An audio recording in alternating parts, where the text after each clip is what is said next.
They were teenagers, innocent, trusting, and they were lured to their deaths by a couple who called themselves lovers. Welcome to the horrifying story of the Moors murders, one of the most evil crimes in British history. Between 1963 and 1965, 5 children and teenagers vanished in Manchester, England. Some were as young as 10 years old.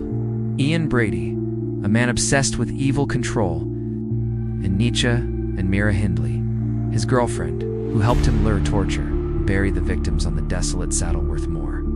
They're killers, and how justice came too late for the innocent. This is not just a story of murder. It's a story of how evil can hide behind a smile.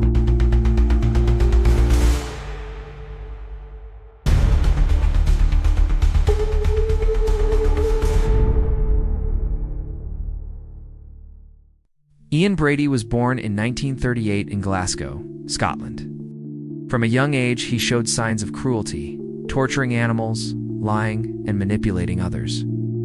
He became obsessed with Nazi ideology, philosophy, and the idea of being above good and evil. Myra Hindley was born in 1942 in Manchester. She came from a poor family and worked as a clerk. She was intelligent, attractive, and seemed kind. They met in 1961 while working at the same company. Brady quickly took control, turning Myra into his accomplice. At first, their relationship seemed normal, but behind closed doors, it was filled with control, abuse, and dark fantasies. Together, they would become one of the most infamous crime couples in history. The Moors murders targeted vulnerable children and teenagers, all of whom were betrayed by trust. Let's remember who they were. Pauline read. Disappeared on July 12, 1963, while walking to a dance. She was last seen near Manchester. Her body was found on the moors in 1987. John Kilbride. Lured from a football match in 1963, he was promised a lift home. His body was found on the moors in 1965. Keith Bennett vanished on June 16, 1964, on his way to visit his grandmother. His body has never been found. His mother spent decades begging Hindley for answers, until her death. Her body was found on the moors in 1965, with dreams, with families, with lives that were stolen. Leslie Ann Downey. Taken on December 6, 1964, she was recorded being abused before her murder. Edward Evans. Killed in October 1965 in Brady and Hindley's home. He was the only victim not buried on the moors. These were not just names, they were children. Brady and Hindley didn't just kill, they planned, manipulated, and enjoyed their crimes.